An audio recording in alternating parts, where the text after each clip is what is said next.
Espionage is often called the world's second oldest profession, but few have practiced it with such devastating success as Robert Hanssen. While governments rely on spies to gather secrets, some of those insiders turn against their own country. Hanssen wasn't a foreign infiltrator or an ideological radical. He was an insider, an FBI special agent who sold out the very agency sworn to protect America's secrets. Robert Hanssen was one of the most damaging spies in U.S. history. A senior FBI agent turned traitor, Hanssen sold secrets to the Soviet Union and later Russia for over 2 decades, compromising U.S. intelligence operations and putting countless lives at risk. His betrayal was so deep it prompted an overhaul of American counterintelligence practices. Who was Robert Hanssen? What was his background? What did he do? Why did he do it? What was the end result? Hello, I'm Colin Heaton, former history professor, Army and Marine Corps veteran, and welcome to this episode of Forgotten History.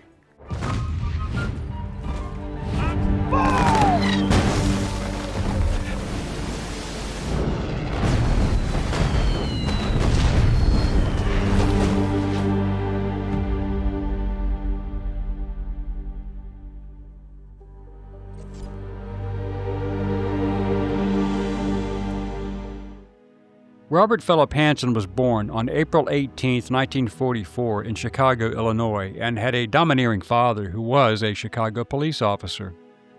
Hanssen graduated from William Howard Taft High School in 1962 and attended Knox College in Galesburg, Illinois, graduating with a Bachelor of Science degree in chemistry in 1966. Hanssen applied to the National Security Agency as a cryptography specialist after graduation, but was turned down due to budget constraints. He then enrolled in dental school at Northwestern University, but he switched his focus to business after 3 years. He married Bernadette Bonnie Walk in 1968. Hanssen received an MBA in Accounting and Information Systems in 1971 and took a job with an accounting firm. But after 1 year, he resigned and joined the Chicago Police Department as an internal affairs investigator specializing in forensic accounting. In January 1976, Hanssen left the Chicago Police to join the Federal Bureau of Investigation, moving into highly sensitive national security roles as a counterintelligence and cybersecurity specialist. Hanssen was assigned to the FBI's field office in Gary, Indiana. In 1978, he and his growing family of 3 and eventually 6 children relocated to New York City. The next year, Hanssen was transferred to counterintelligence and given the task of compiling a database of Soviet intelligence for the FBI. In 1979, Hanssen approached Soviet military intelligence, the GRU, on his own initiative. His motive was not ideology. He was a Catholic and political conservative, but greed, ego, and resentment of being undervalued in the Bureau motivated him. He stopped his spying briefly in early 1981 after his wife allegedly caught him and made him confess to a priest. The priest advised him to stop and donate the money he'd received to charity. Hanssen agreed, but it didn't last. He restarted his espionage activities in 1985 and continued until 1991, when he ended communications during the collapse of the Soviet Union, fearing he would be exposed. But in 1985, Hanssen was again transferred to the FBI's field office in New York City, where he continued to work in counterintelligence against the Soviets. After the transfer, while on a business visit back to Washington, he resumed his espionage career, this time with the KGB and later a successor, the SVR, Russian Foreign Intelligence Service, after the Soviet Union collapsed, and operated under the alias Ramon Garcia. His Soviet handlers never knew his real name to ensure his security, which allowed him to remain unknown to U.S. intelligence for 2 decades. From the U.S. investigation file, Hanssen sent an anonymous letter to the KGB offering his services and asking for $100,000 in cash, equivalent to about $290,000 in 2024. In the letter, he gave the names of 3 KGB agents secretly working for the FBI: Boris Yushin, Valery Martinov, and Sergei Motorin. Hanssen was unaware that Aldrich Ames of the CIA had already exposed all three agents earlier that year. Hanssen had simply corroborated the information. Yuzhin had returned to Moscow in 1982 and had been interrogated by the KGB because he had lost a concealed camera in the Soviet consulate in San Francisco, but he was not arrested for espionage until exposed by both Ames and Hanssen. Martinov and Motorin were both recalled to Moscow and arrested, charged, tried, and convicted of espionage against the Soviet government. Martinov and Motorin were both executed via gunshot to the back of the head, while Yuzhin was imprisoned for 6 years before he was released by a general amnesty granted to political prisoners, and he subsequently immigrated to the United States. Because the FBI blamed Aldrich Ames and the CIA for the leaks, as he was spying for the Soviets at the same time as Hanssen, both men provided the Soviets with many aspects of the U.S. counterintelligence program. Following Ames's arrest, the problem was believed to have been solved, and Hanssen was neither suspected nor investigated, which gave him a clear field to betray his country without scrutiny. For his services, the Soviets and later Russian governments gave him over $1.4 million in cash, bank transfers, Rolex watches, and diamonds. He never met his handlers face-to-face, using dead drops to communicate. Hanssen operated without directly identifying himself, and being a cybersecurity and counterintelligence expert, he knew how to evade surveillance. By that time, Hanssen sold about 6,000 classified documents to the KGB that detailed U.S. and NATO strategies in the event of nuclear war, to include developments in military weapons and technologies. Hanssen also revealed the existence of a top-secret FBI surveillance tunnel under the Soviet embassy in D.C., and handed over classified surveillance techniques, nuclear war plans, and information on continuity of government plans, as well as a complete list of American double agents. For that information, Hanssen received a $55,000 payment the following month, in September 1989.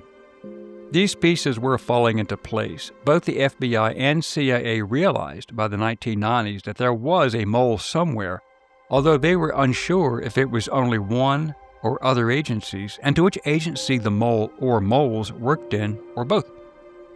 To make things even worse, CIA mole Aldrich Ames, unknown to Hanssen, also gave information on Dmitry Polyakov, a major general in the Soviet GRU, who spied for the CIA and the FBI during the Cold War. He was exposed by Ames in 1985, and later Hanssen's information corroborated Ames's report. Polyakov was arrested in 1986 and executed by the KGB in 1988. Ames was officially blamed for giving Polyakov's name to the Soviets, while Hanssen's role in also exposing Polyakov was not revealed until after his 2001 capture. After Ames's arrest in 1994, some of these intelligence breaches remained unsolved, and the search for another spy continued, and Hanssen began taking extra precautions. However, despite Ames being caught, the situation seemed to get worse in the late 1990s, and suspicions mounted further, especially after more intelligence assets went dark in Russia. Hanssen, being somewhat paranoid, refused to use the dead drop sites that his handler, Viktor Cherkashin, suggested, and instead chose his own. He also designated a code to be used when dates were exchanged. 6 was to be added to the month, day, and time of a designated drop, so that, for example, a drop scheduled for January 6 at 1 p.m. would be written as July 12 at 7 p.m. Following the CIA's method of catching Ames, the FBI themselves launched their own top-secret internal mole hunt. Ironically, Hanssen was to investigate any possible penetrations of the FBI and find the man responsible for exposing Martinov and Motorin. As a result, there was no progression in this investigation. In 1989, Hanssen told the Soviets about the investigation into U.S. State Department employee Felix Bloch, who was suspected of espionage. Hanssen warned the KGB that Bloch was being investigated, causing the KGB to end contact with him abruptly. So, without evidence, Bloch was never charged with a crime, although the State Department later terminated his employment and denied his pension. Hanssen also gave the KGB extensive information about U.S. planning for measurement and signature intelligence, or MASINT, using a variety of electronic means, such as radar, spy satellites, and signal intercepts. The failure of the Block investigation and the FBI's investigation of how the KGB learned that they were investigating Block caused the mole hunt that eventually resulted in Hanssen's arrest. The FBI then divided up various departments, keeping their mole hunt on a need-to-know basis so that even Hanssen himself was unaware of the other tentacles of the investigation. The FBI paid KGB agent Alexander Sherbakov $7 million for a file that disclosed Hanssen's fingerprints and a voice recording and audio tape of a July 21, 1986 conversation between Hanssen and KGB agent Alexander Fefilov. The FBI was unsure if the evidence was real or a plant by the Russians, so they took precautions and set up surveillance and reassigned Hanssen to a fake post with no real access to classified data. Astonishingly, in 1990, Hanssen's brother-in-law, Mark Wolk, also an FBI employee, had suggested that the FBI investigate Hanssen because his sister, Hanssen's wife, told him that her sister, Jean Beglis, had found a pile of cash on a dresser in the Hanssen's house. Bonnie had previously told her brother that Hanssen once discussed retiring in communist Poland. Wolk also knew that the FBI was hunting for a mole and spoke with his supervisor, but nothing was done. After the fall of the USSR in 1991, Hanssen, perhaps unsure if his activities would be exposed or if he would even have his supplemental income, went to the Russian embassy and offered his services to a GRU agent. He identified himself as Ramon Garcia, but the agent, not in the previous intelligence loop, did not recognize him and drove away, fearing a trap. In 1993, Hanssen hacked into the computer of a fellow FBI agent, Ray Mislock, possibly wanting to learn anything about the mole investigation. He claimed it was to prove the insecurity of the system, and he was believed. In 1994, Hanssen wanted a transfer to the new National Counterintelligence Center, but when told that he would have to take a lie detector test to join, he changed his mind. Earl Edwin Pitts, himself a convicted FBI mole, told the FBI that he suspected Hanssen due to the Mislock computer hack. In fact, Pitts was the second FBI agent to mention Hanssen by name as a possible mole, but again, nothing was done. The FBI and CIA then joined forces in 1994 to find the leak. They created a list of all agents known to have access to cases that were compromised. The FBI's codename for the suspected spy was Graysuit. Some promising suspects were cleared, and the mole hunt found other penetrations, such as CIA officer Harold James Nicholson, who was arrested in 1996. However, still Hanssen was not detected, but he was finally suspected. Since Hanssen had been due to retire, the FBI acted quickly in an effort to catch him red-handed. The former Deputy Assistant Director of the Counterintelligence Division, Deborah Evans Smith, said afterward, "What we wanted to do was get enough evidence to convict him, and the ultimate aim was to catch him in the act." So, to lure Hanssen back to FBI headquarters for closer monitoring, he was given a fake assignment, and Hanssen began working in his new office, complete with hidden cameras and microphones, at FBI headquarters in January 2001. Hanssen suspected something because he wrote a letter to his Russian handler, which the FBI later recovered, stating that he was placed in a dead-end job. Dropping a friend off at the airport on February 18, 2001, Hanssen drove to Virginia's Foxstone Park, where he placed a white tape marker on a park sign to signal his Russian contacts to retrieve a package at the dead drop site. He then followed his usual routine, taking a sealed garbage bag of classified material and taping it to the bottom side of a wooden footbridge over a creek. FBI agents watching then rushed in to arrest Hanssen, who asked, "What took you so long?" The FBI waited 2 more days to see if any of Hanssen's Russian contacts would arrive. No one came, and the United States Justice Department announced Hanssen's arrest on February 20th. Hanssen received 15 life sentences without the possibility of parole after pleading guilty to 14 counts of espionage and 1 count of conspiracy to commit espionage, thereby avoiding the death penalty for treason. He was incarcerated at ADX Florence, a federal supermax penitentiary known for housing other high-profile inmates like Al-Qaeda terrorist Zacarias Moussaoui and Boston Marathon bomber Dzhokhar Tsarnaev.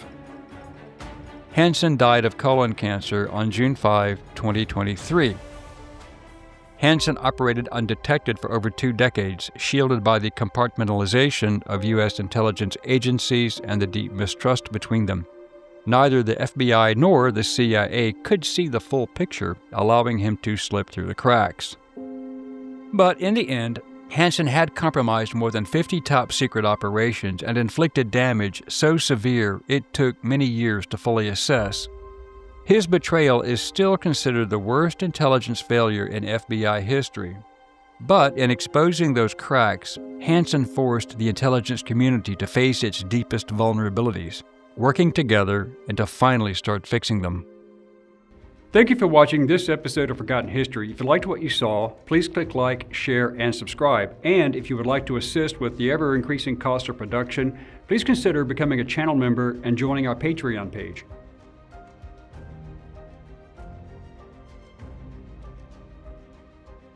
Please check out our merchandise store.